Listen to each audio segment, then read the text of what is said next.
Halo semuanya, malam ini kita akan berbicara tentang sesuatu yang mungkin tidak Anda sadari sedang terjadi pada tubuh Anda setiap hari.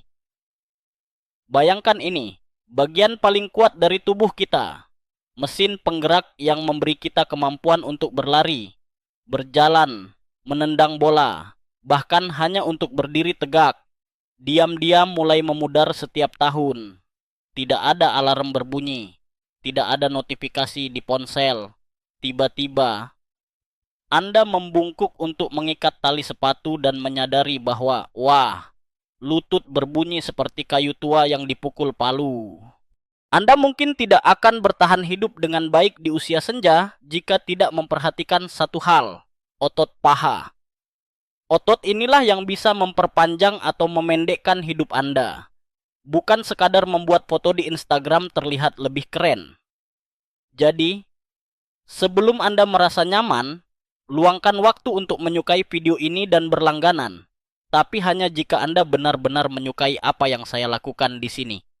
Dan, hey, tuliskan juga di komentar, Anda lagi menonton dari kota mana dan jam berapa sekarang? Serius, saya penasaran. Apakah ada yang menonton ini jam 3 pagi sambil ngemil mie instan? Sekarang, matikan lampu, mungkin nyalakan kipas untuk suara lembut, dan mari kita mulai perjalanan kita malam ini. Saya ingat pertama kali menyadari betapa cepatnya otot bisa hilang. Waktu itu, masih muda. Saya bisa naik 6 lantai tangga hanya dengan napas yang sedikit tersengal. Lalu tiba-tiba, suatu hari, tubuh saya memberi sinyal yang berbeda. Saya baru sadar bahwa meskipun saya masih terlihat sehat, otot sudah mundur tanpa pamit. Itu membuat saya berpikir kalau saya, seorang dokter yang paham teori kesehatan, lebih bisa kecolongan tua. Bagaimana dengan orang-orang yang sama sekali tidak menyadarinya? Seorang pasien perempuan, usia sekitar 76 tahun, datang dengan langkah gontai dan tatapan lelah. 2 tahun sebelumnya, beliau masih suka jalan kaki keliling pasar.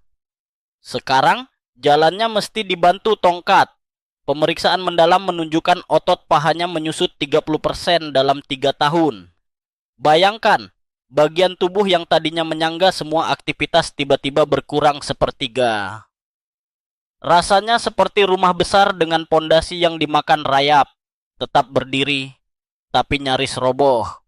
Saya mau jujur, kadang saat mendengar pasien berkisah, saya merasa seperti mendengar cerita horor. Hanya saja ini nyata, otot yang hilang tidak akan kembali dengan mudah. Kalau di umur 20-an kita bisa pulih beberapa kilo otot hanya dengan olahraga sebulan. Di umur 70 bisa butuh 1 tahun lebih keras. Itu membuat perjalanan jadi makin berat. Tapi bukannya tanpa harapan, malam ini saya bukan hanya mau menakut-nakuti. Saya ingin menyalakan lampu kecil di ujung jalan. Bagi Anda yang berpikir, saya kan masih muda, baru 40 tahun. Saya harus bilang fakta pahit ini. Otot sudah mulai berkurang dari usia itu. Tidak akan terasa langsung, tapi diam-diam, grafiknya menurun. Dan jangan salah, grafik itu tidak pernah belok ke atas tanpa usaha. Ada satu percakapan dengan seorang pasien yang selalu saya ingat. Beliau bertanya dengan suara kecil, "Dokter, saya capek bukan karena usia ya." Saya jawab dengan jujur, "Bukan hanya usia. Capek itu karena ototmu menyerah lebih dulu daripada hatimu." Itu menggetarkan saya sendiri. Usia boleh menumpuk, tapi semangat seharusnya tidak terkalahkan oleh kaki yang melemah. Nah, ada fakta aneh yang bikin saya tersenyum sekaligus menggaruk kepala. Ternyata, penelitian dari luar negeri menunjukkan bahwa setiap sentimeter lingkar paha yang hilang, risiko kematian naik sekitar 1,5%. Kedengarannya seperti lelucon statistik. Hei, paha saya turun 3 cm. Berarti umur saya ikutan pendek ya. Tapi ini memang data nyata. Bukan ramalan dukun, tapi hitungan epidemiologi. Pada titik ini saya sadar satu hal.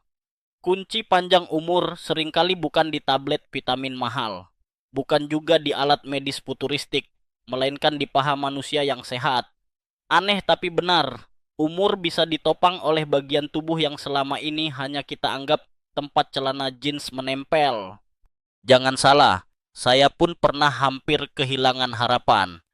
Saat usia saya masuk kepala 7, napas saya kian pendek. Berdiri lama saat operasi jadi penderitaan. Saya sempat berpikir, mungkin waktunya menyerah. Tapi lalu saya bertemu seorang dokter senior berusia 90 tahun. Ya, 90 yang masih aktif. Berjalan tegap seperti mahasiswa kedokteran itu menampar saya keras-keras. Kalau beliau bisa, kenapa saya tidak? Saat itulah saya mulai menggali lebih dalam rahasia mempertahankan otot paha. Dan saya menemukan bahwa ilmunya ada, rahasianya nyata, serta lebih sederhana daripada kebanyakan orang kira. Bahkan, banyak tips itu konyolnya terasa terlalu gampang, sampai pasien tertawa waktu saya jelaskan pertama kali. Seperti ketika saya bilang, bangun tidur cuma 5 menit latihan. Respon umum mereka adalah, 5 menit itu kan waktu buat bikin kopi. Oh ya, berbicara soal kopi, satu lelucon kecil. Anda tahu diri Anda sudah terlalu dewasa ketika Anda tidak lagi minum kopi untuk begadang, tapi untuk sekadar bisa ngobrol normal di pagi hari. Nah, tambahkan 5 menit otot ke rutinitas itu, dan hidup bisa berbeda. Jadi, perjalanan kita malam ini bukan sekadar bicara soal otot. Ini tentang melawan ketentuan alam yang terlihat tak terhindarkan. Ini tentang berkata, "Hei, penuaan boleh kamu ambil kulitku, tapi ototku tidak akan kuberikan semudah itu." Saya akan membawa Anda melalui pengalaman peloa, kisah nyata, sedikit sarkasme, dan fakta-fakta ilmiah yang mungkin membuat Anda menyipitkan mata lalu berkata, "Masa sih?" Tapi percayalah, semua ini sudah saya uji, baik pada diri saya sendiri maupun ratusan pasien. Dan pada akhirnya, semoga Anda bisa menutup mata malam ini dengan sedikit senyum. Berpikir bahwa besok pagi, 5 menit bisa mengubah arah masa depan.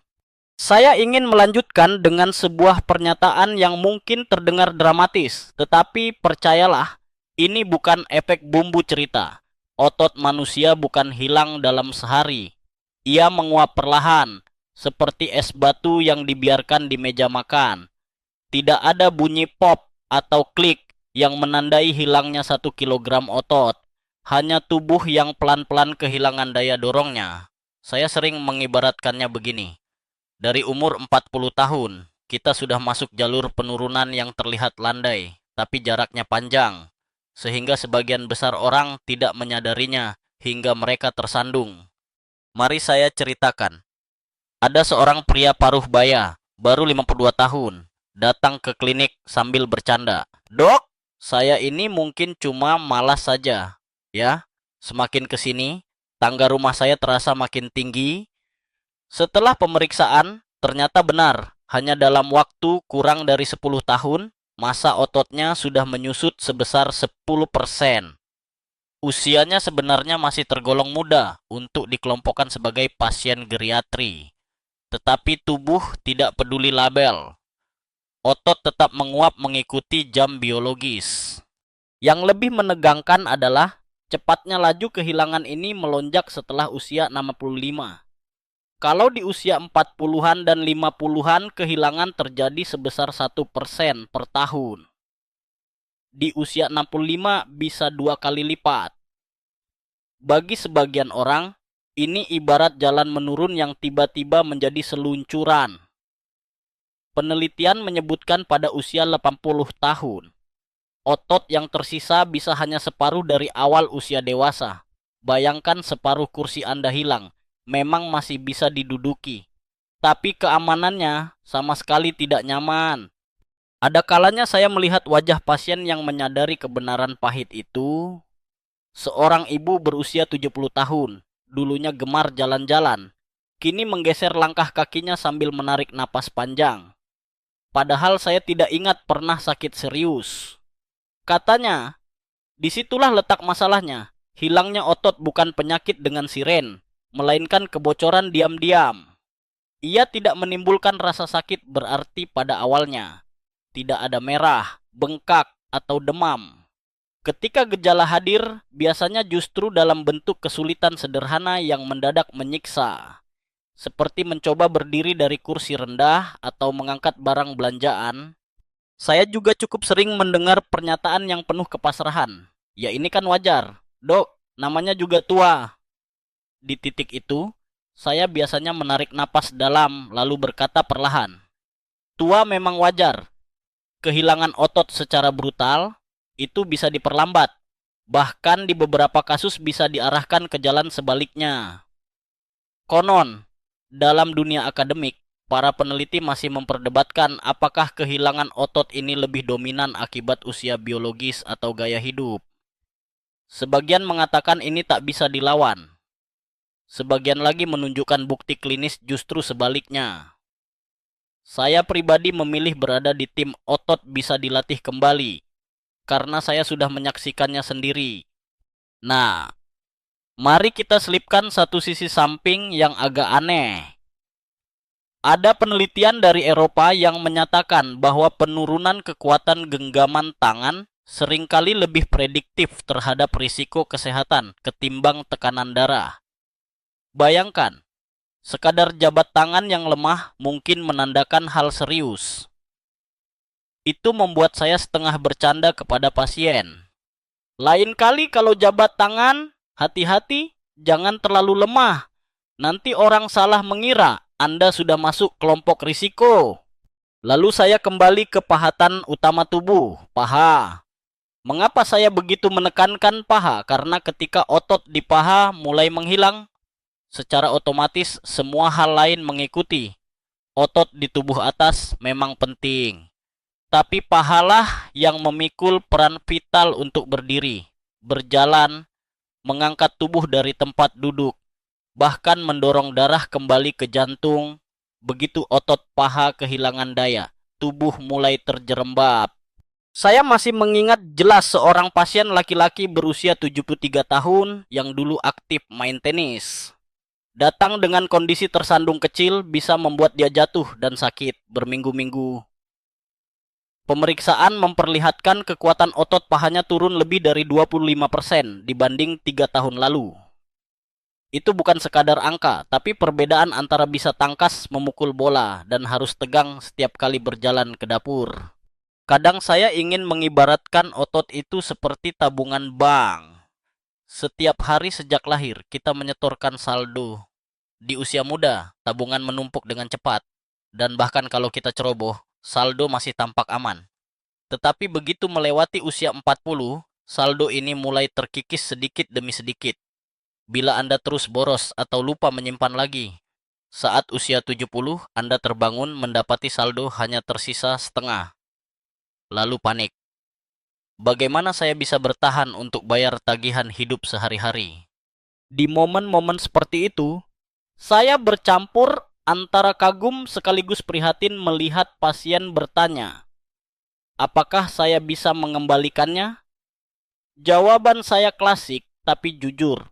Mengembalikan 100% mungkin tidak. Tapi memperlambat, menghentikan, bahkan memutar balik sedikit demi sedikit. Ya, itu bisa. Jangan bayangkan bahwa semua ini hanya teori. Rasanya kadang saya sendiri menjadi eksperimen berjalan. Saya yang kini sudah melewati usia 80, masih bisa naik tangga, jalan pagi, bahkan main golf. Itu bukan karena keajaiban genetik, melainkan karena saya bersumpah tidak akan membiarkan saldo otot saya menguap tanpa perlawanan. Dan ya, bagi yang penasaran, ada rahasia yang bisa diterapkan bahkan saat Anda duduk sekarang sambil menonton video ini. Saya akan bicarakan nanti, tetapi percayalah, gerakan kecil pun bisa melawan statistik besar. Satu humor ringan sebelum kita menutup bagian ini. Pernah ada pasien yang berkata, "Dok, sepertinya saya kehilangan otot karena istri saya sering marah." Saya jawab, "Kalau begitu hanya satu solusi, mulai olahraga, supaya bisa kabur lebih cepat saat istri mulai ngomel." Kami berdua tertawa. Lalu dengan pelan saya menambahkan, boleh Pak. Tapi serius, kehilangan otot bukan sesuatu yang bisa Anda tanggapi dengan bercanda terlalu lama. Begitulah, pelan tapi pasti otot lenyap jika kita biarkan. Tetapi jangan cemas dulu, karena dalam perjalanan malam ini, saya akan membuka 4 kunci untuk mengembalikannya. Namun sebelum sampai ke sana, kita harus memahami betapa paha adalah tiang utama rumah tubuh. Dan sekali tiang itu runtuh, tidak ada atap yang akan tetap kokoh. Ada satu kalimat yang sering saya ulang di hadapan pasien. Kalau paha Anda roboh, seluruh tubuh ikut runtuh. Itu mungkin terdengar seperti gurauan berlebihan, tetapi percayalah, dalam dunia medis, itulah kenyataan paling keras. Paha adalah lokasi otot terbesar di tubuh manusia, mencakup lebih dari 40% massa otot total.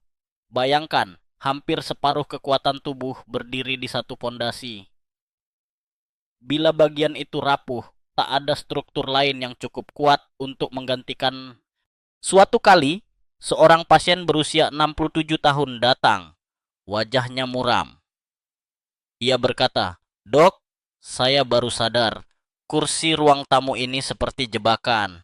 Setiap kali saya duduk, saya harus pikir panjang bagaimana caranya berdiri lagi." Saya tertawa kecil, bukan mengejek, tapi karena memang ada kebenaran ironis di balik kata-katanya. Kursi biasa bisa berubah menjadi perangkap begitu paha kehilangan kekuatannya. Itu bukan sekadar rasa lelah, melainkan hilangnya memori otot untuk mengangkat tubuh. Dan tahukah Anda informasi aneh dari dunia riset? Ternyata lingkar paha bisa menjadi prediktor umur panjang. Sebuah penelitian besar menyebutkan, setiap kehilangan 1 cm lingkar paha, risiko kematian bisa naik sekitar 1,5%. Kedengarannya seperti ramalan yang dikeluarkan dari laboratorium statistik, tetapi hasil itu berulang kali muncul di berbagai studi.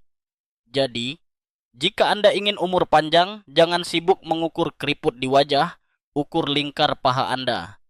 Siapa tahu itu lebih jujur dalam mengungkap masa depan. Namun, jangan salah kira, hilangnya otot paha bukan melulu akibat usia. Saya punya pasien yang baru berumur 45 tahun. Ia adalah manajer perusahaan. Lebih banyak duduk di balik meja daripada berjalan, datang dengan keluhan cepat lelah, sekali naik tangga sudah terengah. Pemeriksaan menunjukkan massa otot pahanya menyusut hampir setara orang 60. Itu contoh nyata bahwa gaya hidup bisa menua lebih cepat daripada akta kelahiran. Di balik pernyataan medis itu, ada juga sisi emosional yang sulit saya abaikan. Seorang nenek 74 tahun berkata, lirih, "Dulu saya bisa naik bus sendiri. Sekarang saya harus tunggu anak menjemput." Air matanya jatuh. Bayangkan, kehilangan otot bukan hanya soal fisik, tapi juga kehilangan kemandirian. Itu yang membuat saya bersikeras menyebarkan pesan ini. Saya masih ingat, suatu hari saya duduk sendirian setelah sesi konsultasi yang panjang, lalu merenung. Mengapa paha? Mengapa bagian ini sedemikian menentukan? Jawabannya sederhana tapi kuat. Paha adalah pompa raksasa tubuh. Saat kita melangkah, otot di paha membantu memompa darah kembali ke jantung, mengatur sirkulasi, memengaruhi hormon, bahkan menopang metabolisme gula darah. Jadi, ketika paha lemah, tidak hanya langkah kita yang goyah, tapi seluruh sistem tubuh ikut kacau. Perdebatan akademis juga muncul di kalangan ilmuwan. Apakah benar hipotesis paha menentukan umur panjang bisa dianggap universal? Ada peneliti yang mengkritik, mengatakan faktor genetik dan jantung jauh lebih penting. Namun pihak lain balas dengan data longitudinal bertahun-tahun. Mereka yang lingkar pahanya lebih stabil, memiliki peluang hidup lebih baik walau faktor lain diabaikan. Hingga hari ini, perdebatan itu masih terbuka. Saya pribadi menempatkan paha sebagai pemain utama, walau tentu saja bukan satu-satunya aktor dalam panggung kehidupan. Sekarang, Mari saya selipkan sebuah fakta samping yang agak unik. Tahukah Anda bahwa dalam budaya tradisional Jepang, ada istilah ashibumi, ritual mengetuk kaki di lantai untuk melancarkan peredaran darah dan energi? Menurut saya, itu semacam cara intuitif orang zaman dahulu dalam menjaga paha tetap aktif tanpa mereka tahu istilah medisnya. Kadang saya salut, naluri budaya kadang mendahului jurnal ilmiah. Mari kita tarik humor sejenak agar tidak terlalu serius. Ada pasien bapak-bapak usia 70-an, berat badannya agak berlebih. Ketika saya menyarankan olahraga paha, dia bersandar ke kursi dan berkata, "Dok, lihat ukuran paha saya ini. Kalau sampai mengecil lagi, bukannya umur saya pendek, celana saya yang jadi kebesaran." Kami berdua tertawa keras, tapi sehabis itu dia benar-benar rutin berlatih. 2 bulan kemudian, ia datang dengan wajah cerah sambil berkata, "Dok, sekarang celana lama saya memang melorot, tapi bedanya kali ini karena pinggang mengecil, bukan paha kehilangan isi." Itu momen indah yang membuat saya yakin perubahan memang mungkin terjadi. Ada hikmah penting yang saya pelajari dari usia tua. Kita tidak bisa mengandalkan motivasi jangka pendek. Motivasi itu seperti kembang api, meledak sebentar lalu padam. Tapi kebiasaan adalah api kecil yang terus menyala. Maka saya selalu berkata pada pasien, tidak apa-apa kalau mulai dari 1-2 menit, asal konsisten. Dan untuk Anda yang mungkin sedang mendengarkan sambil rebahan, mungkin merasa, ya, tapi saya masih bisa berlari-lari kok. Baiklah, selamat. Tetapi ingat, saldo otot sudah menurun mulai dari usia 40-an.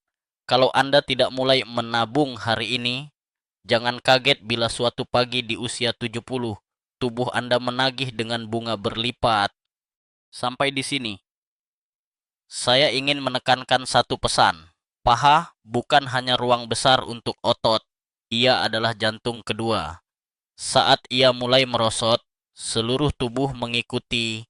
Dan kabar baiknya, nanti saya akan bawa Anda mengenali 4 senjata ampuh yang mudah sekali diterapkan, tanpa perlu jadi atlet, tanpa perlu alat mahal. Senjata ini sudah saya uji dalam puluhan tahun praktik medis. Namun sebelum saya masuk ke bagian senjata rahasia, mari kita akhiri bagian ini dengan sebentuk humor yang agak sinis tapi nyata. Saya pernah berkata pada sekelompok mahasiswa kedokteran, kalau suatu hari nanti kalian jadi dokter tua dan terlalu lelah berdiri lama di ruang operasi, ingatlah bahwa itu bukan salah kursi operasi. Itu salah paha kalian sendiri yang tidak dilatih sejak kalian masih suka nongkrong di kafe.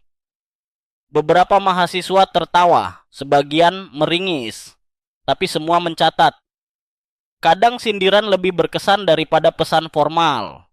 Jadi, setelah kita memahami betapa paha merupakan fondasi hidup, sekarang waktunya saya buka rahasia 4 senjata untuk menyelamatkan otot yang akan menjadi fondasi baru perjalanan kita. Ketika kita bicara tentang menyelamatkan otot, banyak orang langsung membayangkan hal-hal rumit, pusat kebugaran dengan alat yang canggih, jadwal ketat layaknya atlet, atau bahkan suplemen mahal yang hanya bisa dibaca namanya oleh apoteker. Padahal kenyataannya jauh lebih sederhana. Saya menemukan bahwa ada 4 senjata yang bisa dipakai siapa saja, di rumah sederhana sekalipun, tanpa biaya besar, tanpa membutuhkan teknologi futuristik. Senjata-senjata penguat otot ini saya temukan dalam perjalanan panjang lebih dari 50 tahun di klinik. Saya menyebutnya sebagai 4 pilar. Pertama, senam pagi 5 menit yang membangunkan paha dari tidur panjangnya. Kedua, makanan bergizi dengan fokus pada protein, vitamin D, dan magnesium. Ketiga, trik gerakan rahasia saat duduk agar jam-jam malas tidak berubah jadi bencana. Dan keempat, ritual tidur yang sederhana tapi memicu hormon pertumbuhan untuk bekerja sepanjang malam. Sebelum saya jelaskan satu persatu, mari kita tarik sebentar kisah kebijaksanaan usia tua. Seorang pasien saya bernama Pak Darno, kini sudah 82 tahun. Beliau berkata suatu kali, "Dulu saya pikir kesehatan itu rumit, mesti ada resep luar biasa. Tapi yang menyelamatkan saya ternyata hal-hal kecil yang saya lakukan setiap hari." Itu membuat saya merenung. Memang, otot tidak butuh drama besar. Ia hanya butuh konsistensi. Fakta aneh yang mungkin mengejutkan Anda. Menurut data medis, orang yang melakukan 15 menit olahraga ringan setiap pagi punya risiko kematian yang lebih rendah dibanding orang yang hanya olahraga berat 2 kali seminggu. Bagaimana bisa? Karena tubuh lebih cinta konsistensi kecil-kecil setiap hari daripada ledakan energi sesaat. Jadi jangan remehkan gerakan singkat, bahkan 5 menit memegang kunci. Mari saya buka topeng dari 4 senjata rahasia tadi sedikit lagi, supaya rasanya sudah menggoda sebelum kita menyantap sajian lengkap di bagian berikut. Senjata pertama, senam pagi 5 menit. Kedengarannya sepele, ya? Tapi percaya atau tidak, pasien yang paling skeptis pun berubah setelah melakukannya rutin. Ada ibu 77 tahun, awalnya malas setengah mati, berkata sinis, 5 menit? Itu cuma bikin kantuk saya hilang sebentar. Ternyata 3 bulan kemudian, ia datang dengan senyum besar. Sekarang saya bisa naik tangga tanpa berhenti. Kadang tubuh memang lebih jujur daripada pikiran. Senjata kedua, gizi otot. Di sini ada 3 bintang utama, protein, vitamin D, dan magnesium. Saya tahu banyak orang menganggap makan nasi dan lauk seadanya sudah cukup. Tetapi, percayalah, otot tidak bisa tumbuh dari nasi saja. Otot butuh bahan bangunan seperti halnya rumah, butuh bata, bukan hanya cat untuk dinding. Di banyak kasus, kekurangan protein lebih berbahaya bagi lansia daripada kekurangan kalori. Senjata ketiga, gerakan rahasia di kursi. Saya menyebut ini olahraga penyamar. Mengapa? Karena Anda bisa melakukannya di ruang tamu saat menonton TV atau di kantor saat rapat, dan orang lain bahkan tidak sadar Anda sedang berolahraga. Saya bahkan pernah melakukannya sambil menulis laporan pasien. Jadi tidak ada alasan lagi untuk bilang, saya tidak sempat olahraga. Senjata keempat, ritual tidur pemulih otot. Saya suka menyebutnya gym malam hari. Karena tubuh ternyata aktif membangun jaringan otot justru ketika kita sedang terlelap. Banyak pasien tidak percaya bahwa kualitas tidur yang baik bisa membuat paha lebih kokoh. Tapi ketika mereka mencoba peregangan halus sebelum tidur, segelas susu kaya kasein, atau berhenti memegang ponsel sejam sebelum tidur, mereka melihat hasil nyata hanya dalam hitungan minggu. Nah, saya bisa mendengar sebagian pikiran Anda bergumam, "Dok, ini terlalu bagus untuk jadi nyata. Masa cuma hal-hal itu?" Ya, saya tahu terdengar sederhana. Tapi seperti saya bilang, otot tidak minta hal rumit. Otot ingin kita konsisten memberi rangsangan, nutrisi, istirahat, dan kesempatan bergerak. Itu saja sudah cukup membuat mereka kembali tumbuh menjulang. Sekarang, mari beri sedikit sentuhan humor agar suasana tetap ringan. Pernah ada seorang bapak usia 70-an, hobi main kartu dengan teman di warung. Saat saya jelaskan tentang olahraga di kursi, dia menatap kosong lalu berkata, "Jadi maksud dokter, saya bisa tetap duduk main kartu sambil olahraga?" Saya jawab, "Betul, tapi hati-hati. Kalau menang terus jangan salah. Kira itu karena paha Anda makin kuat." Kami tertawa bersama. Tetapi seminggu kemudian, ia benar-benar melakukannya. Dan hasilnya, ia datang dengan wajah lega, berkata, "Kini pulang ke rumah, tidak lagi setengah seret kaki." Pelajaran penting dari kebijaksanaan usia tua, yang menua hanyalah tubuh. Tapi pola pikir bisa tetap segar kalau kita menjaga diri. Banyak orang berpikir penuaan identik dengan kehilangan tenaga. Padahal sesungguhnya lebih banyak orang kehilangan tenaga justru karena malas melatih. Dan tentu saja, dalam dunia akademik pun ada sedikit perdebatan. Beberapa ilmuwan mengatakan bahwa faktor genetik sangat besar, sehingga usaha apapun hanya memberikan efek kecil. Namun, banyak studi longitudinal di Amerika dan Eropa menunjukkan bahwa orang yang rajin bergerak, makan cukup protein, tidur teratur, jauh lebih lambat mengalami kemunduran otot meski genetiknya biasa saja. Saya pribadi memilih memihak fakta lapangan karena pasien di depan mata terlalu nyata untuk dibantah. Baiklah, setelah saya membuka sedikit tirai 4 senjata ajaib ini, tibalah waktunya kita selami satu persatu. Saya akan mulai dengan rahasia pertama, senam 5 menit pagi hari yang saya sebut sebagai tombol on bagi otot paha. Latihan sederhana ini, jika dilakukan secara konsisten, bisa membuat Anda merasa berbeda hanya dalam 3 minggu. Saya akan membimbing Anda melaluinya di bagian berikut. Siap-siap. Ini sederhana, tapi jangan meremehkan kekuatannya. Rahasia pertama yang akan saya ungkap malam ini adalah sesuatu yang sering diremehkan orang. Senam 5 menit di pagi hari, banyak yang menganggap, apa sih gunanya 5 menit? Padahal justru 5 menit inilah yang mampu menentukan arah energi tubuh sepanjang hari. Saya menyebut senam kecil ini sebagai tombol on untuk otot paha. Mari bayangkan tubuh kita seperti komputer. Malam hari ketika kita tidur, sistem tubuh masuk mode sleep. Begitu bangun, kalau kita langsung melompat ke aktivitas tanpa booting, tubuh seperti komputer yang dipaksa kerja tanpa menyalakan tombol. Kadang jadi lemot, kadang hang. Senam 5 menit itu persis proses booting agar otot, terutama paha, siap menjalankan fungsinya. Latihan pertamanya sederhana, berbaring lalu menarik lutut ke arah dada. Ulangi perlahan 30-50 kali tergantung kemampuan. Jangan buru-buru. Fokus pada perasaan otot paha yang perlahan memanas. Beberapa pasien menggambarkannya seperti mesin lama yang akhirnya dinyalakan kembali. Latihan kedua, leg raise, alias mengangkat kaki lurus sekitar 15 dm dari lantai. Tahan sebentar, lalu turunkan. Ini melatih paha depan agar aktif kembali. Latihan ketiga, wall squat, bersandar pada dinding, lalu turunkan tubuh hingga lutut membentuk sudut 90 derajat. Tahan 10 detik, kemudian naik. Tidak perlu banyak, cukup 5-10 kali. Latihan terakhir, tiptoe raise, berdiri dan jinjit, lalu turunkan perlahan.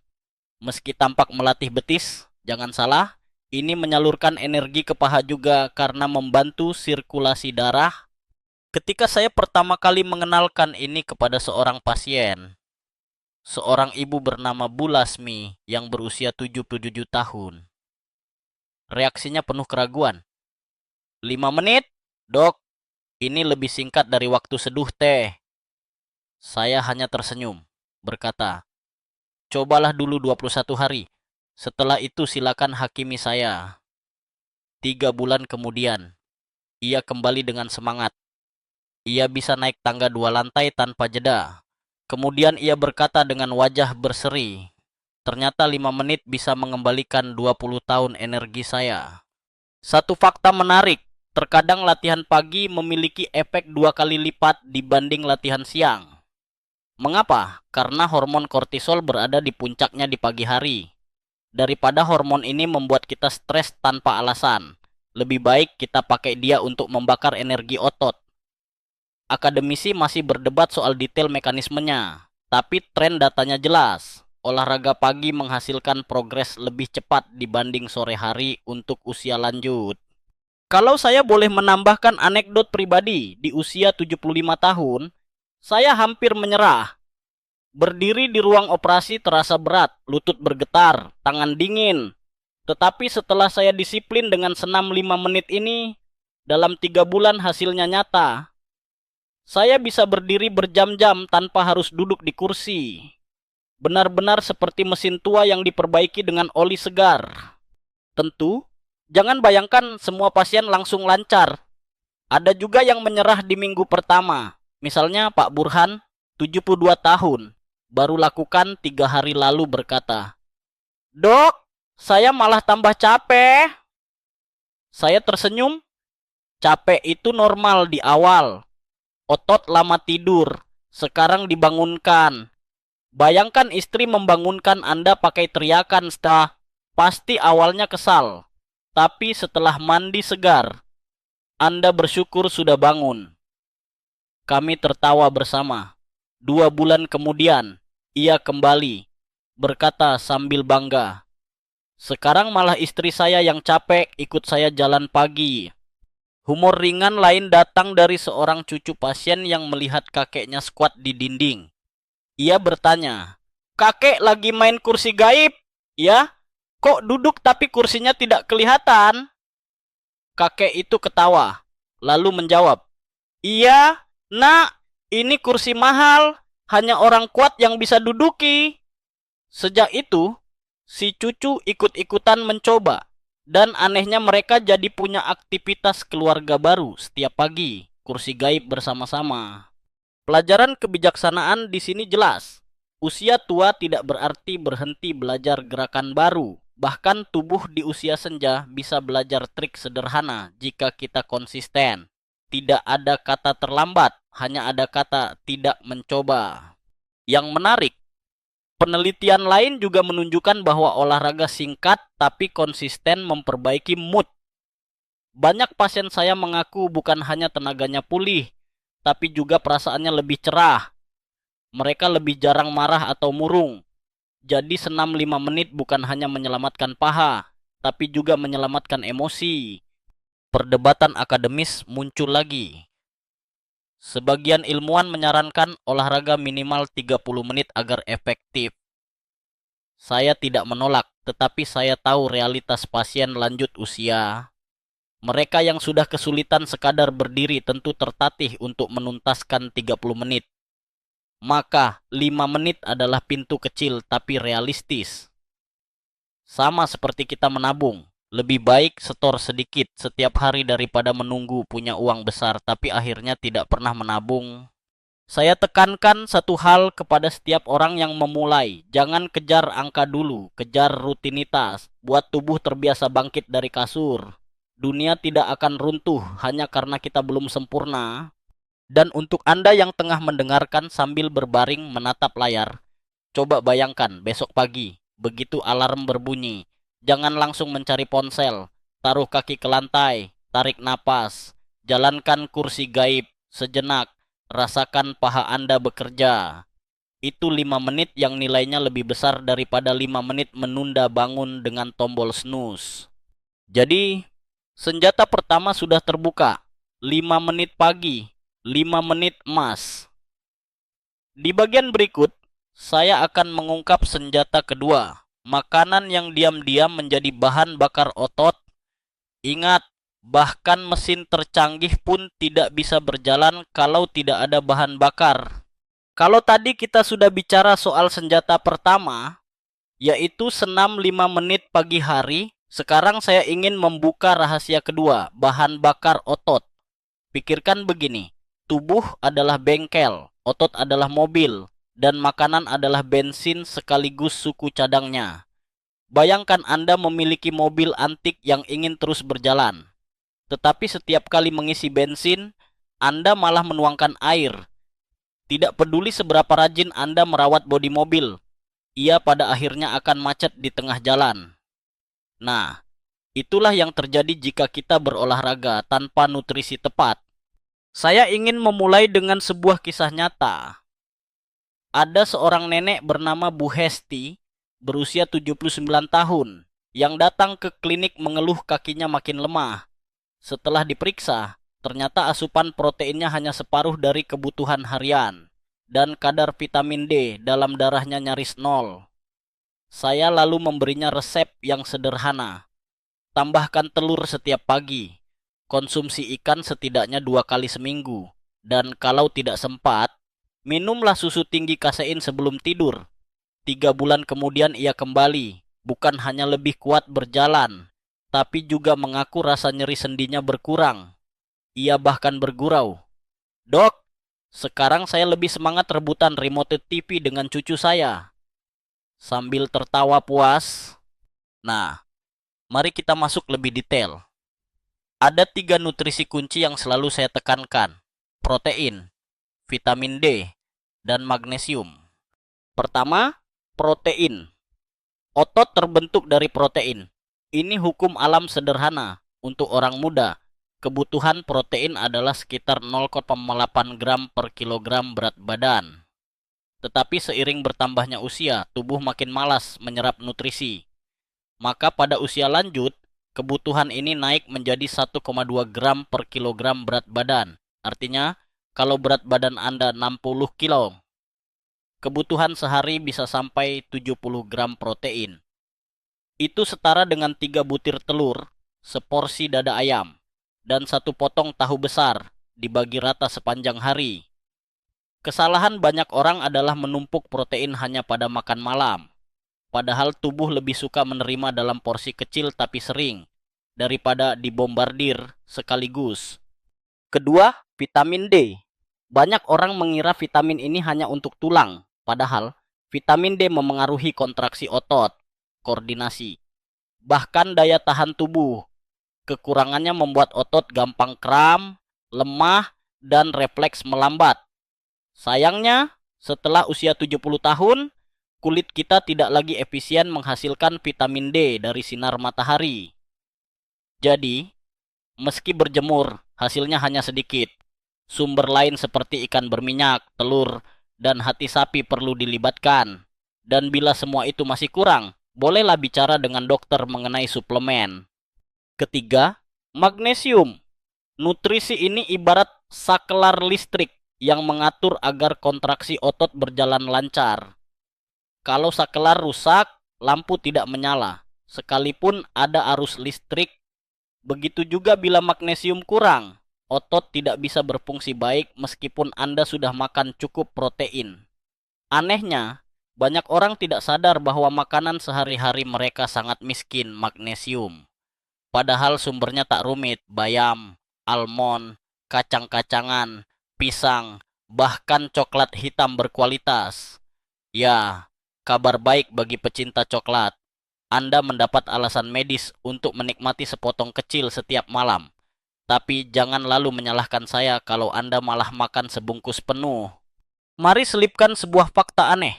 Ada penelitian kecil yang menemukan orang yang kekurangan magnesium lebih sering melaporkan mimpi yang aneh-aneh. Dari dikejar dinosaurus hingga terbang tanpa sayap. Saya sendiri belum pernah menguji klaim itu secara klinis, tapi beberapa pasien bersumpah tidur mereka lebih normal setelah menambah magnesium.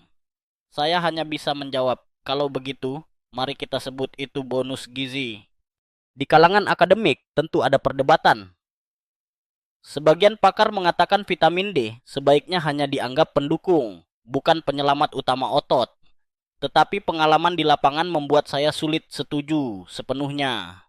Saya sudah melihat pasien yang semula kesulitan berdiri membaik hanya dengan peningkatan kadar vitamin D. Jadi mungkin benar bahwa secara teori vitamin D tidak bekerja sendirian. Tapi pada praktiknya, begitu ia hadir bersama protein dan magnesium, hasilnya jauh melampaui perkiraan. Saya suka menyarankan aturan 3 waktu makan, pagi, siang, malam. Selalu ada protein. Bahkan kalau sedang terburu-buru, minimal segelas susu atau sepotong tahu. Jangan biarkan satupun waktu makan kosong protein. Tubuh kita seperti bengkel. Kalau pekerja, otot datang tapi tidak ada batu bata, protein. Mereka hanya bisa bengong. Mari saya bumbui dengan humor kecil. Seorang pasien pernah protes, "Dok, masa saya mesti makan ayam terus? Nanti saya bisa bertelur dong." Saya jawab, "Tenang, Bu. Kalaupun ibu bertelur, itu artinya protein ibu sudah sangat optimal." Kami berdua tertawa, meski beliau akhirnya tetap makan ayam dengan disiplin. Ada pula kisah Pak Joko, 75 tahun, yang disiplin mengganti camilan malam dengan yogurt. Awalnya ia merasa itu aneh, karena terbiasa makan kerupuk sebelum tidur. Rasanya sepi. Dok, katanya. Tapi 2 bulan kemudian, ya, berat badannya tuh stabil, lingkar pahanya bertambah 2 cm, dan ia merasa lebih segar bangun pagi. Katanya lagi sambil tertawa. Kerupuk memang enak di telinga, tapi yogurt lebih enak di lutut.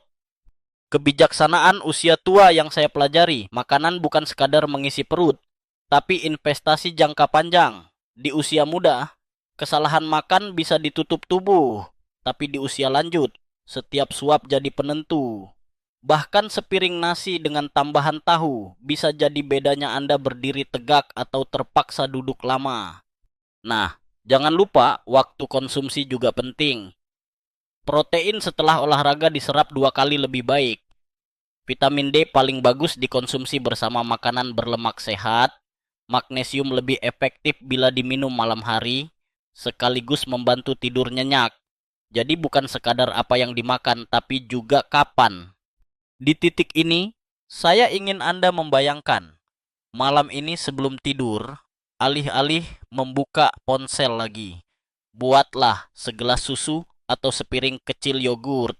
Rasakan kehangatannya, biarkan tubuh menyiapkan bahan bangunan untuk memperbaiki otot di malam hari. Lalu, esok pagi, ketika Anda melakukan senam 5 menit, otot sudah punya modal baru.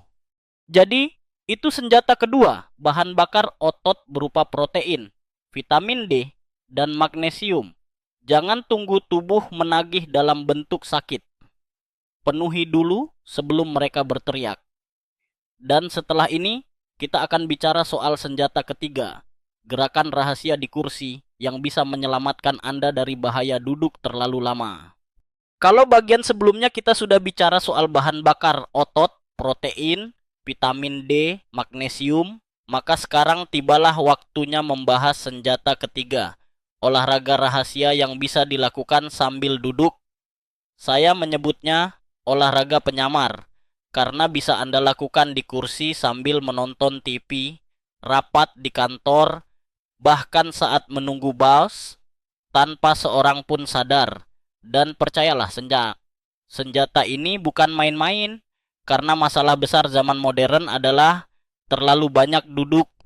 Ada sebuah ungkapan, sitting is the new smoking. Duduk dianggap merokok gaya baru. Mengapa? Karena dampaknya pada tubuh begitu serius. Ketika kita duduk diam lebih dari 2 jam, enzim di otot paha yang membantu membakar lemak hampir berhenti bekerja. Akibatnya, pembakaran energi menurun, kadar gula darah naik, dan risiko penyakit jantung pun bertambah.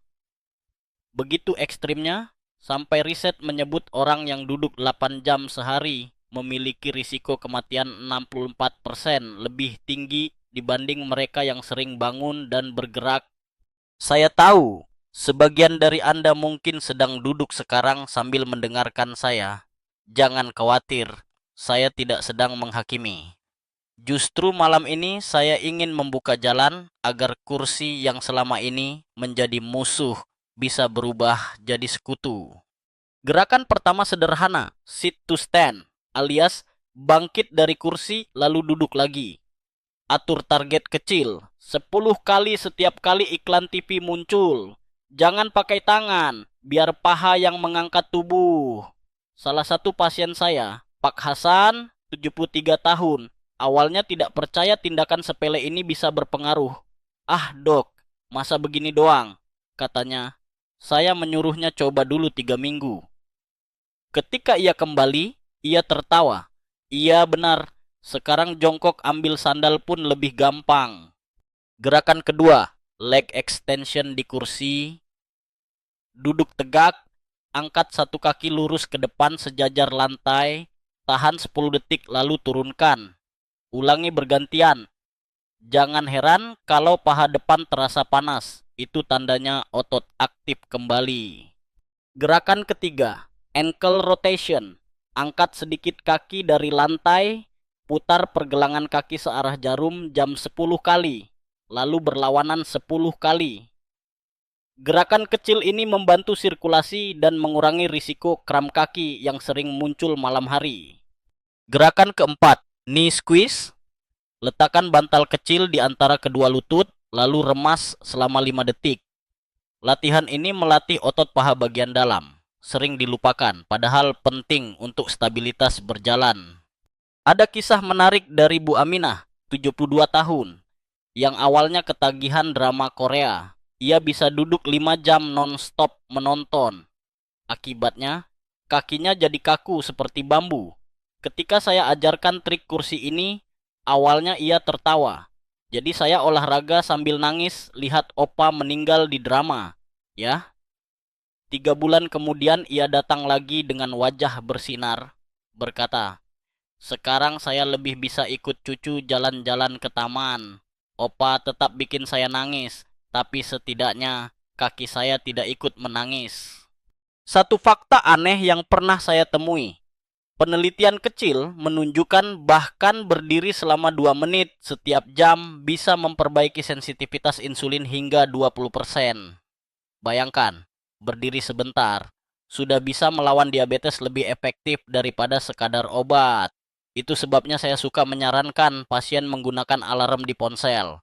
Setiap 1 jam, bunyi ting, pertanda waktunya berdiri, berjalan sebentar, atau minimal melakukan 10 kali bangkit dari kursi.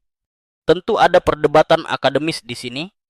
Sebagian pakar berargumen olahraga kursi terlalu ringan untuk benar-benar mencegah hilangnya massa otot. Tetapi data lapangan dan testimoni pasien membantahnya. Saya sudah melihat puluhan pasien mengalami peningkatan nyata hanya dengan disiplin melakukan olahraga kursi. Jadi, walau ringan, konsistensi membuat efeknya terasa. Pelajaran kebijaksanaan dari usia tua. Solusi tidak selalu harus spektakuler. Kadang-kadang, justru hal paling kecil yang dilakukan setiap hari memberi dampak besar. Dan mari kita selipkan humor ringan di sela ini. Seorang kakek pernah berkata, "Dok, sekarang saya bisa olahraga sambil rebutan remote TV dengan cucu saya." Saya jawab, "Hati-hati, nanti cucu Anda lebih kuat dan remote makin sering berpindah tangan." Kakek itu tertawa sambil menepuk pahanya. "Ya, tapi setidaknya kali ini saya tidak kalah karena lutut lemas." Saya ingin Anda yang sedang menonton atau mendengarkan, coba sekarang juga bangun dari kursi 10 kali. Rasakan paha bekerja. Kalau terasa berat, justru itu tandanya otot Anda sedang lemah dan butuh dilatih. Jangan malu.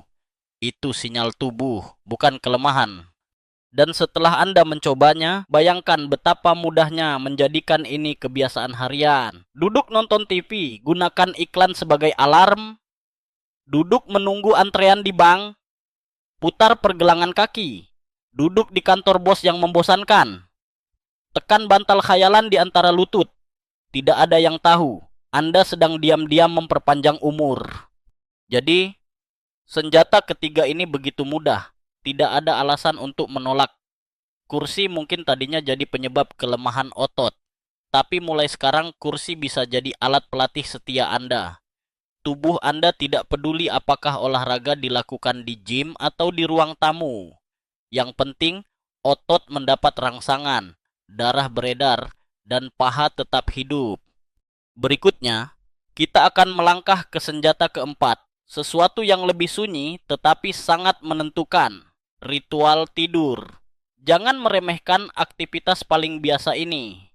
Justru di saat kita terlelap, tubuh bekerja keras memperbaiki dan menumbuhkan otot, tapi tentu hanya jika kita tahu cara menyiapkan tidur dengan benar.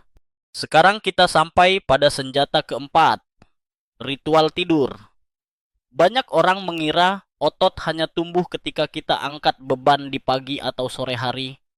Padahal, rahasia sebenarnya justru terjadi ketika kita sudah memejamkan mata.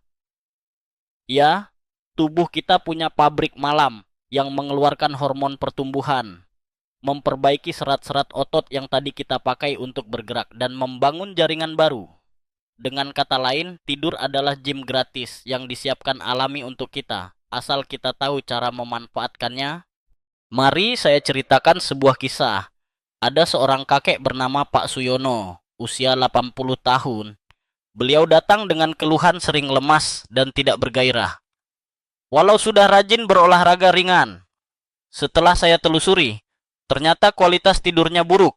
Ia tidur larut malam sambil menonton berita, Pio. Sering terbangun 3 sampai 4 kali untuk ke kamar mandi.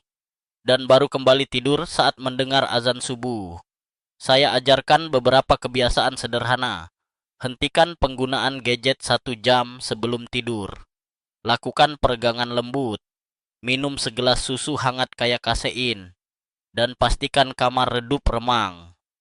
3 bulan kemudian petuni ia kembali sambil tersenyum ya. Berkata, saya merasa kembali seperti 10 tahun lebih muda. Dok, mengapa tidur begitu penting bagi otot? Karena hormon pertumbuhan yang berperan dalam regenerasi otot dilepaskan dalam jumlah terbesar saat kita tidur nyenyak, terutama di fase tidur dalam, deep sleep. Masalahnya, semakin tua, semakin sulit tubuh mencapai fase itu. Otak seperti kehilangan tombol reset. Nah, disinilah masuk kebiasaan kecil yang justru bisa menghidupkan kembali tombol itu.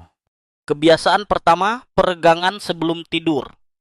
Jangan bayangkan yoga rumit ala instruktur profesional.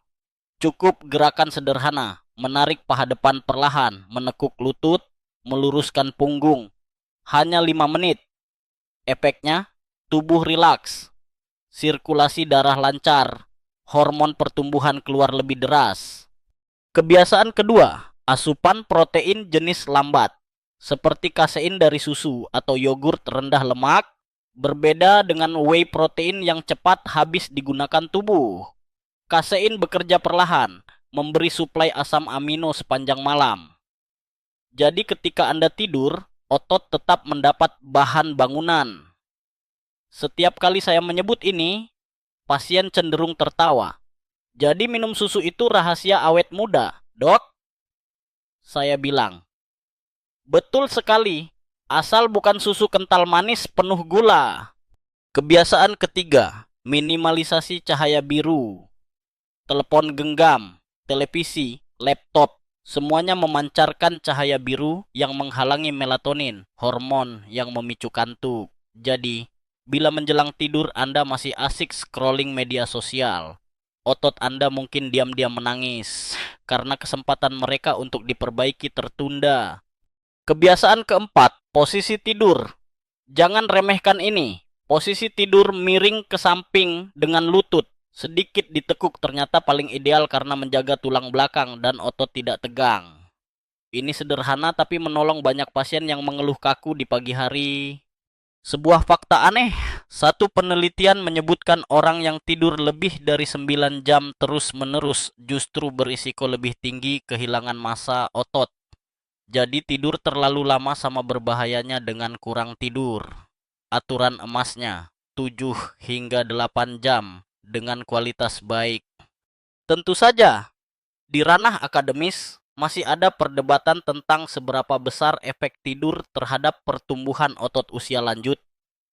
Ada peneliti yang berkata efeknya minimal. Tetapi pengalaman saya dan banyak jurnal membuktikan sebaliknya. Perbaikan tidur yang konsisten seringkali memberi dampak dramatis pada kekuatan harian. Bahkan beberapa pasien berkata, saya tidak melakukan olahraga tambahan, tapi sejak tidur teratur, badan terasa berbeda. Mari saya beri sentuhan humor agar lebih ringan. Suatu malam, seorang pasien bertanya, Dok, kalau saya dengkur keras apakah itu artinya otot saya juga sedang latihan? Saya jawab, kalau dengkur itu artinya mungkin tetangga Anda yang sedang latihan kesabaran. Kami tertawa bersama. Tetapi saya tetap menjelaskan serius. Gangguan tidur seperti sleep apnea memang bisa memperburuk otot, jadi mendengkur keras bukan tanda otot kuat, melainkan tanda alarm tubuh. Kebijaksanaan usia tua selalu mengajarkan saya. Kadang yang kita anggap buang-buang waktu justru proses paling penting. Tidur adalah salah satu contohnya. Banyak orang mengejar aktivitas siang, lupa tubuh perlu istirahat terstruktur. Ritual tidur ini juga punya aspek emosional. Sewaktu saya mulai mempraktikannya sendiri di usia awal 70-an, saya menyalakan lampu lembut, menghentikan pekerjaan 1 jam lebih awal, lalu melakukan peregangan sederhana. TikTok ponsel saya tinggalkan di ruang tamu. Awalnya terasa janggal, otak saya berkata, "Hei, masih banyak laporan." Tapi tubuh saya berterima kasih. Beberapa bulan kemudian, hasilnya nyata, otot paha kembali berisi, dan energi saya meningkat. Ada pasien bernama Bu Sari, usia 75 tahun, yang selalu bangun 4 kali semalam. Begitu menerapkan ritual sederhana ini, intensitas bangunnya berkurang menjadi 1 kali. Ia berkata, "Sekarang pagi saya lebih segar. Rasanya dunia tidak seberat kemarin." Mengharukan mendengarnya, karena perubahan tidur ternyata mampu memberi dampak besar pada kehidupan sehari-hari. Sebuah hal lucu juga pernah terjadi. Ada kakek-kakek pasien saya yang setelah saya sarankan teh magnesium dan kamomil sebelum tidur, datang kembali sebulan kemudian, berkata, "Dok, saya jadi ketiduran nonton bola, padahal biasanya saya tahan sampai azan subuh." Saya jawab, "Kalau begitu ini kabar baik. Berarti pertahanan tubuh Anda lebih penting daripada pertahanan tim bola favorit Anda." Intinya, senjata keempat ini bukan sekadar tidur panjang, melainkan tidur cerdas. Dengan peregangan, nutrisi malam, meninggalkan cahaya biru, posisi nyaman, serta ritme konsisten, kita sedang melatih otot justru saat mata terpejam. Nah, sekarang setelah 4 senjata utama terbuka, olahraga singkat pagi, nutrisi lengkap, gerakan penyamar kursi, dan tidur cerdas, mari kita lanjut ke tahap berikutnya. Bagaimana menjahit semua ini menjadi pola hidup nyata. Karena seperti benang dan kain, 4 potongan ini baru menjadi pakaian indah bila dijahit bersama. Dan itulah yang akan saya bagikan di bagian selanjutnya. Setelah kita membedah 4 senjata utama, kini giliran pertanyaan terpenting. Bagaimana cara menjahit semuanya agar benar-benar menjadi pola hidup? Inilah salah satu kesalahan paling umum. Banyak orang langsung ingin melakukan semuanya sekaligus. Bak pahlawan film aksi yang mendadak punya kekuatan super. Padahal tubuh tidak bekerja seperti itu. Otot butuh adaptasi, kepala butuh waktu, hati butuh kebiasaan. Maka saya selalu bilang kepada pasien, jangan serakah. Biarkan tubuh jatuh cinta sedikit demi sedikit. Saya masih ingat Pak Sumar, usia 77 tahun, beliau orangnya sangat bersemangat. Ketika saya jelaskan 4 pilar, ia langsung pulang dan berniat menjalankan semuanya dalam sehari. Seminggu kemudian ia datang, terengah-engah, berkata, "Dok, saya malah merasa tambah capek. Saya coba olahraga pagi, makan ayam 3 kali, kursi squat, terus minum susu malam. Badan saya protes." Saya menepuk bahunya, lalu berkata, "Itulah kenapa kita perlukan jadwal bertahap." Dan setelah itu, saya membuatkan rencana mingguan untuknya. Hasilnya, 3 bulan kemudian, langkahnya lebih tegap, wajahnya lebih lega, dan beliau berkata penuh kebanggaan, "Saya merasa ada hidup baru." Nah, begini pola sederhana yang biasanya saya sarankan. Minggu pertama, fokus hanya pada senam 5 menit pagi. Jangan diremehkan. Membangun rutinitas bangkit tepat setelah bangun tidur sudah menantang bagi banyak orang. Cukup 10 hari pertama tubuh sudah memberi sinyal positif. Minggu kedua, tambahkan fokus gizi. Tidak harus langsung 3 kali penuh. Minimal 1 kali makan dengan protein berkualitas. Misalnya tambahkan telur di pagi, lalu ikan atau tempe di siang, kemudian yogurt di malam. Seiring waktu, Anda akan terbiasa. Minggu ketiga, masukkan olahraga kursi. Pasang alarm 1 jam sekali untuk berdiri. Mulai dari 5 kali sehari. Jangan cemas kalau lupa. Ingat, kebiasaan perlu pengingat. Saya sering menyarankan pasiennya menempelkan kertas di TV. Bangun, sekarang, Minggu keempat, barulah mulai perbaiki ritme tidur. Matikan gawai 1 jam sebelum tidur. Lakukan peregangan. Dan buat ritual kecil, seperti meminum teh hangat. Percayalah, tubuh menyukai simbol. Ketika hal kecil dilakukan berulang, otak menganggapnya perintah. Oh, ini waktunya tidur. Kebijaksanaan usia tua, jangan kejar sempurna, kejar konsisten. Saya ulang berkali-kali kepada pasien, lebih baik Anda melakukannya setengah tapi setiap hari, daripada penuh tapi seminggu sekali. Ada fakta aneh yang saya temukan dalam salah satu penelitian psikologi. Menuliskan catatan harian tentang kegiatan tubuh meningkatkan peluang konsistensi hingga 40%. Itulah mengapa saya sering meminta pasien membawa buku kecil. Mereka mencatat, hari ini bangun jam berapa, senam 5 menit atau tidak, makan protein atau tidak. Sederhana sekali, tapi efek motivasinya luar biasa. Pasien Busri, 76 tahun, bahkan membuat grafik warna-warni. Setiap kali berhasil, ia beri tanda bintang emas.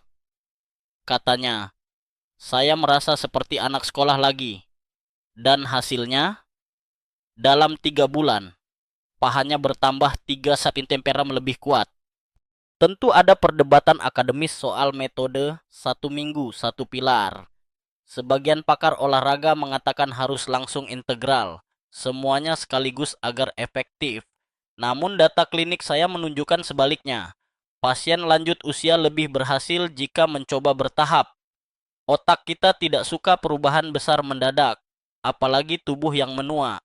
Jadi, konsisten yang sederhana lebih manjur daripada program besar yang kandas di jalan.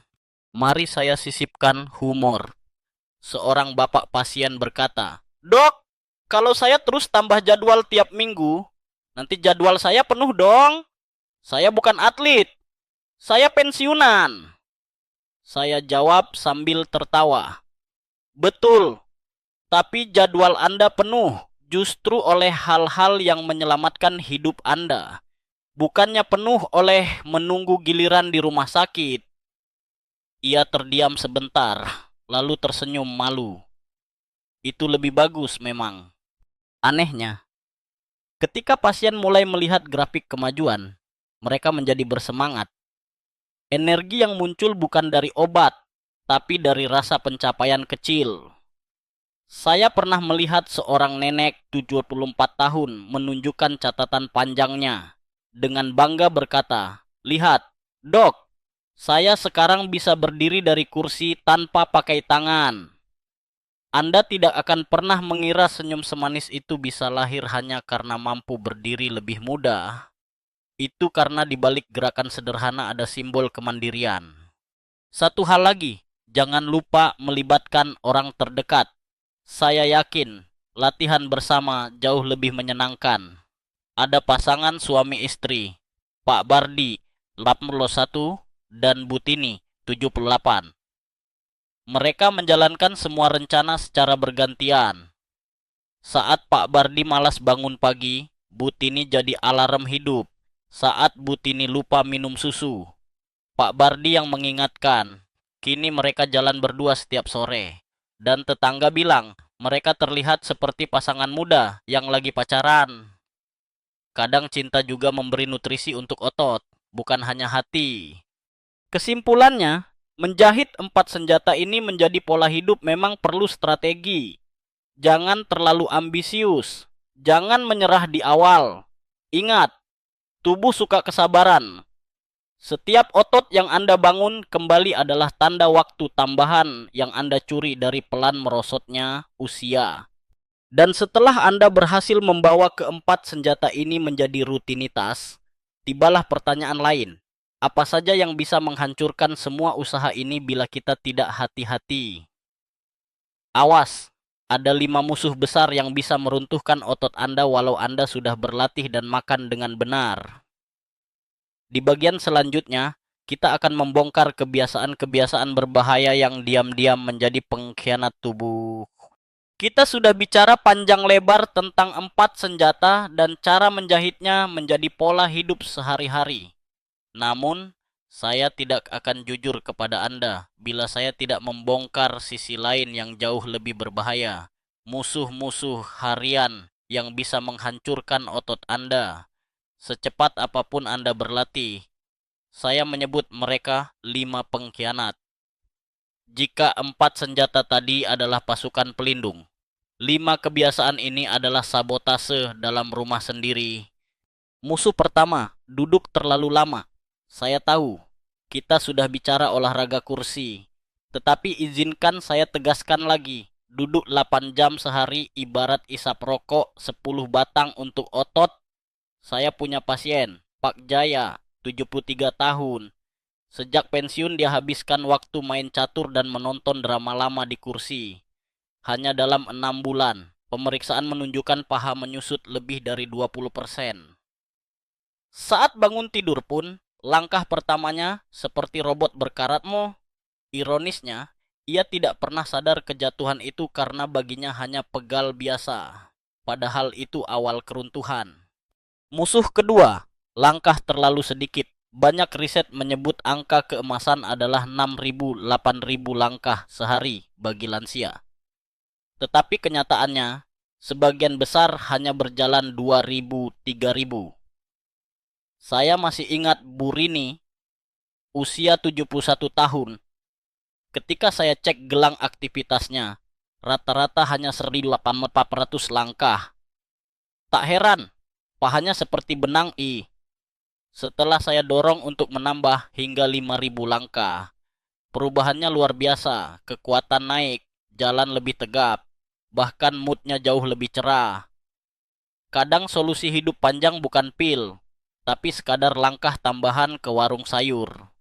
Musuh ketiga, kekurangan protein. Ini kebiasaan klasik orang Indonesia lansia, karena lebih suka makan nasi dengan kuah atau gorengan murah. Akibatnya, tubuh kenyang tapi otot kelaparan. Ada sebuah kisah nyata yang membuat hati saya ngilu. Seorang ibu berusia 82 tahun ketika datang pertama kali hanya bisa berjalan 5 meter lalu harus berhenti. Pemeriksaan gizi menunjukkan asupan proteinnya hanya 20% dari kebutuhan. Setelah diajarkan menambah telur dan tahu, hasilnya sangat mengesankan. 3 bulan kemudian ia bisa belanja sendiri ke pasar. Musuh keempat, dehidrasi. Ini salah satu pengkhianat paling diam-diam. Lansia sering tidak merasa haus, sehingga minum sangat sedikit. Air tubuh menurun, aliran darah ke otot terganggu, dan proses sintesis protein otomatis melorot. Saya punya pasien Pak Hartono, usia 75 tahun, yang hanya minum 400 ml sehari. Tidak heran ia selalu terasa kaku. Setelah meningkatkan hingga 1,5 liter, tenaganya kembali. Bahkan pemeriksaan otot meningkat sampai 30%. Kadang kita lupa, otot itu seperti spons. Ia tidak bisa bekerja kalau kering. Musuh kelima, stres kronis dan tidur berantakan. Stres membuat hormon kortisol melonjak yang mempercepat penghancuran otot. Pernah ada seorang nenek, Bu Yasmin, 77 tahun, yang merawat suaminya sakit stroke. Karena stres, tidurnya pendek, selalu cemas. Hasil pemeriksaan menunjukkan ia kehilangan 10% kekuatan dalam setahun. Begitu ia mulai praktek relaksasi dan berdoa sebelum tidur, perlahan ototnya kembali stabil. Jadi ya, stres bukan sekadar masalah pikiran. Ia benar-benar menghancurkan otot. Fakta aneh dari bidang riset. Ada studi yang menunjukkan orang yang jarang minum air putih lebih tinggi peluangnya mengalami halusinasi ringan saat malam. Terutama di lansia, itu bukan urban legend, melainkan efek dehidrasi pada otak. Jadi kalau pernah merasa nenek suka mendengar suara aneh di malam hari, mungkin karena dia butuh segelas air, di kalangan akademisi, sering muncul debat tentang faktor mana yang paling berbahaya. Sebagian ilmuwan bilang kurang protein paling merusak, sebagian bilang duduk seharian lebih parah. Saya bilang, jangan pilih-pilih, semua musuh harus dihindari. mengatasi 4 senjata tapi membiarkan satu musuh merajalela. Ibarat Anda membangun kastil mewah, tapi lupa menutup lubang kecil di pondasi, akhirnya runtuh juga. Kebijaksanaan usia tua telah mengajarkan saya bahwa mencegah lebih mudah daripada memperbaiki. 1 jam duduk tanpa bergerak bisa diatasi hanya dengan berdiri sebentar. Tapi kalau paha sudah menyusut, perbaikannya bisa butuh setahun. Anda ingin mana? Mari saya tambahkan humor agar tidak terlalu pahit. Pernah ada pasien saya yang berkata, "Dok, saya kan sudah tua. Masak mesti minum air banyak. Nanti saya bolak-balik ke toilet." Saya jawab dengan senyum, "Lebih baik bolak-balik ke toilet dengan kaki sendiri daripada duduk di kursi roda karena tidak minum." Ia terdiam, lalu akhirnya tertawa. Ia juga, "Dok, setidaknya di toilet ada kesempatan gosip dengan teman." Jadi, malam ini kita sudah tahu, ada 4 sahabat otot dan 5 musuh besar. Tugas kita sederhana, meski tidak mudah. Jadikan sahabat itu kebiasaan dan usir musuh jauh-jauh. Tapi jangan berhenti di sini. Karena ada satu hal lagi yang ingin saya kisahkan, perjalanan pribadi saya sendiri. Bagaimana saya hampir kalah oleh usia, lalu kembali berdiri tegak di atas paha yang saya selamatkan. Anda akan segera tahu. Dan percayalah, kisah ini bukan sekadar teori, tetapi bukti yang berjalan di ruang hidup. Kalau di bagian sebelumnya, kita membahas para musuh yang diam-diam merobohkan otot. Kini, saya ingin sedikit membuka lembaran pribadi saya. Kisah tentang bagaimana saya sendiri hampir tumbang, lalu bangkit kembali. Bagi saya, tubuh ini bukan hanya alat kerja seorang dokter. Ia juga saksi perjalanan panjang. Dan ternyata ia bisa memberontak bila diabaikan. Sekitar usia 75, saya sempat berada di titik terendah. Bayangkan, seorang dokter bedah yang biasanya sanggup berdiri di ruang operasi berjam-jam, tiba-tiba tidak kuat berdiri lebih dari 40 menit. Lutut terasa gemetar, punggung terasa seperti membawa beban karung beras, dan saya pun harus duduk sambil menahan rasa malu di depan rekan kerja. Dalam hati saya bertanya, apakah ini tanda sudah waktunya pensiun? Itu momen pahit. Dunia seakan berkata, "Selamat datang di usia senja. Silakan menyerah." Namun, takdir menyiapkan adegan unik. Saat menghadiri sebuah konferensi medis di Jepang, saya melihat seorang profesor berusia 90 tahun berjalan tegap ke podium, menyampaikan materi dengan suara lantang, bahkan bercanda. Saya terperangah. Setelah sesi selesai, saya nekat menghampiri beliau dan bertanya, "Sensei, bagaimana mungkin Anda masih sekuat ini?" Ia tersenyum sambil menepuk pahanya, lalu berkata, "Rahasia ada di sini. Kalau paha selamat, seluruh tubuh ikut selamat." Kata-kata sederhana tapi bagai petir menyambar saya. Sejak itu, saya memutuskan tidak ingin menyerah begitu saja. Saya mulai dengan langkah kecil, persis yang saya ajarkan kepada pasien. Senam 5 menit setiap pagi. Awalnya terasa menyiksa, otot protes, napas pendek, tapi saya menolak mundur. Setelah 3 minggu, saya mulai merasakan perbedaan. Bangun tidur lebih segar, tubuh lebih cepat panas.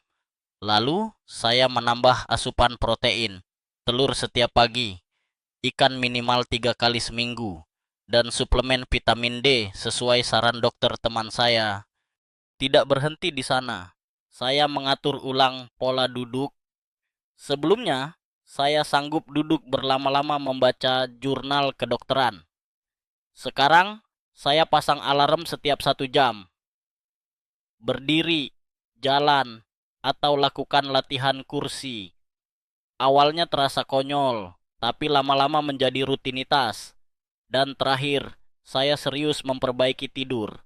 Ponsel saya matikan 1 jam sebelum tidur. Ya, bahkan saya yang terbiasa membaca riset hingga larut malam akhirnya rela berhenti demi tubuh. Hasilnya mengejutkan. 6 bulan berlalu. Paha saya mulai kembali berisi. Pemeriksaan bioimpedans menunjukkan massa otot meningkat 15%, kekuatan meningkat 35%. Tapi lebih penting dari angka itu, saya bisa kembali berdiri di ruang operasi tanpa harus buru-buru mencari kursi. Saya bisa berjalan bersama cucu di taman tanpa harus berhenti setiap 10 langkah. Itu bukan sekadar medis, tapi kebahagiaan yang sulit diungkapkan kata-kata. Kadang, pasien bertanya kepada saya, "Dok, bukankah Anda punya gen bagus sehingga bisa begitu?"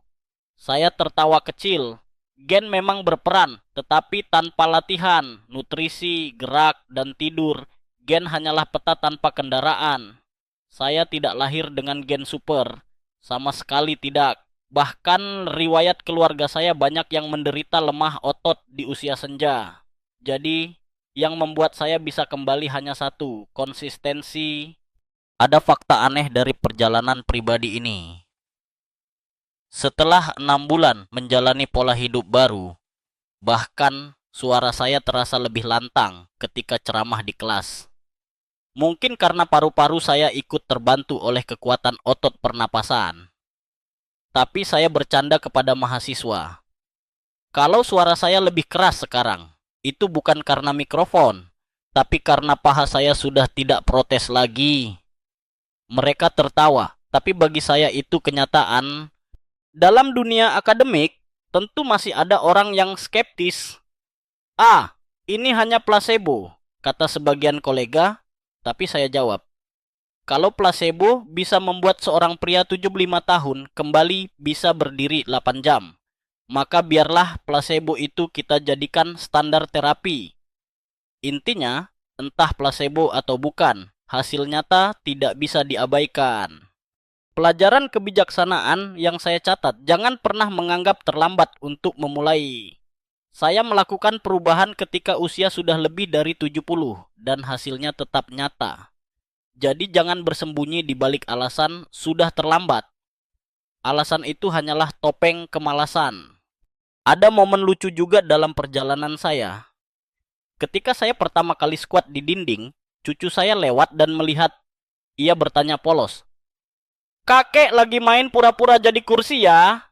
Saya jawab sambil tertawa, "Bukan, Nak. Kakek sedang bikin kursi ajaib supaya bisa duduk di pangkuan cucu lebih lama."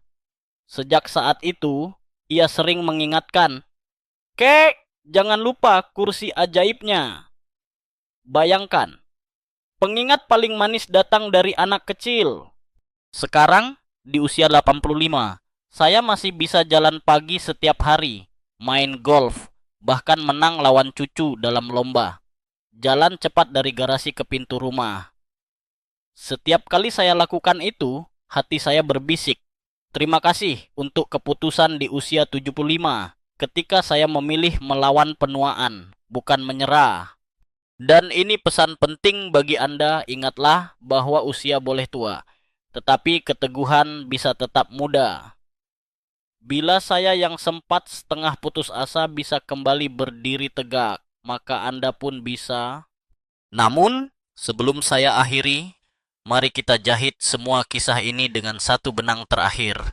Rangkuman lembut yang akan saya ucapkan kepada Anda, agar malam ini Anda bisa memejamkan mata dengan senyum.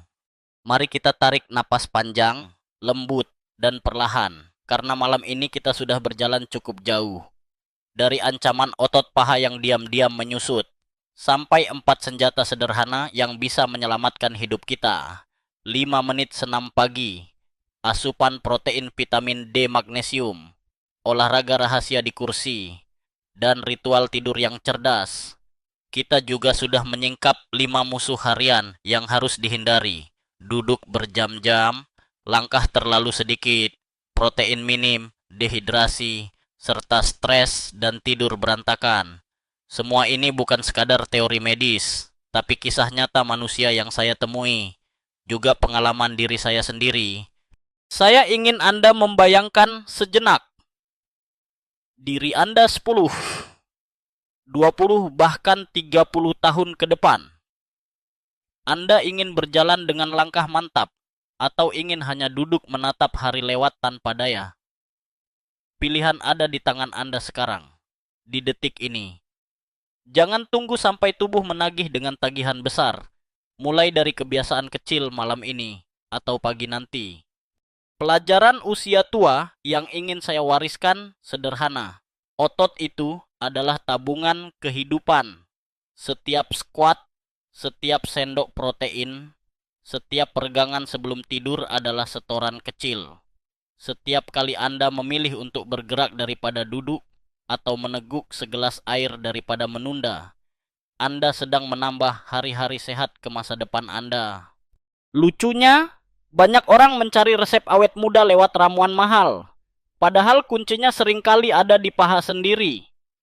Saya masih suka tersenyum ketika pasien bertanya, "Dok, ini rahasia muda abadi ya?" Saya menjawab, "Bukan muda abadi, tapi tua dengan gagah dan damai. Itu jauh lebih nyata dan sungguh-sungguh bisa dicapai." Sekarang, sebelum kita menutup mata, mari biarkan imajinasi Anda melayang ke gambaran lembut.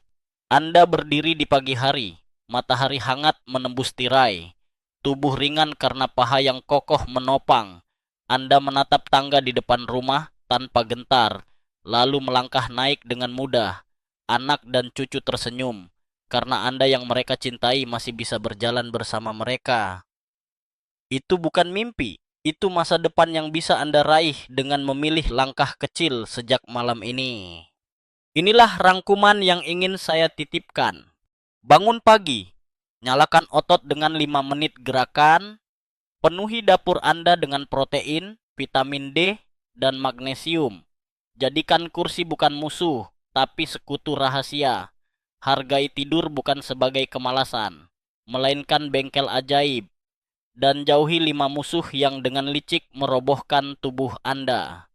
Saya juga ingin berterima kasih telah menempuh perjalanan panjang bersama saya malam ini.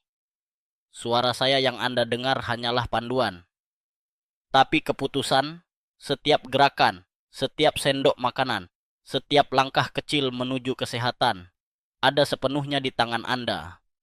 Anda bisa menolak atau Anda bisa memeluknya, dan mulai sekarang, saya yakin Anda cukup kuat untuk memilih yang kedua.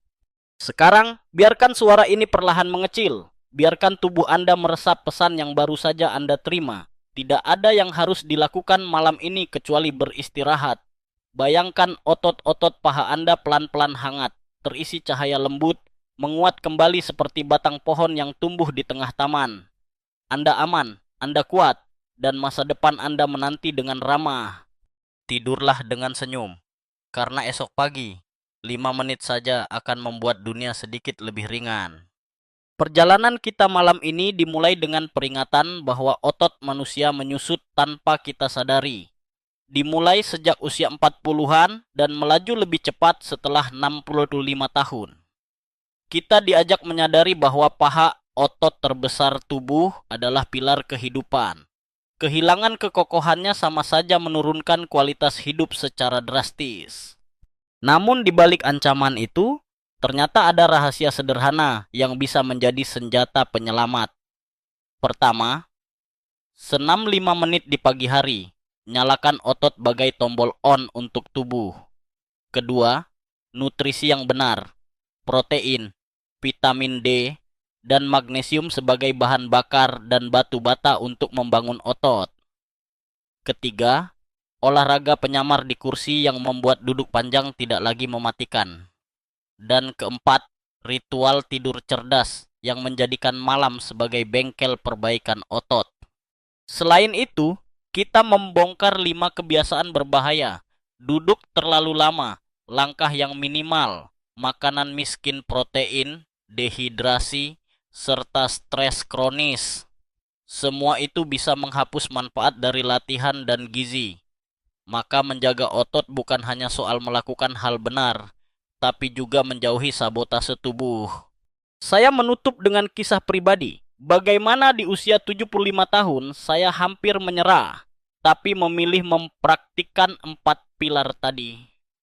Hasilnya nyata, kekuatan kembali, masa kerja berlanjut, dan kebahagiaan sederhana seperti bisa berjalan lagi dengan cucu.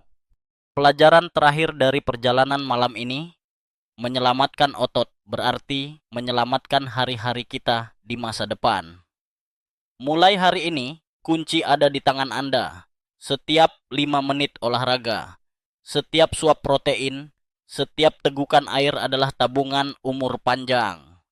Akhir skrip, selamat malam.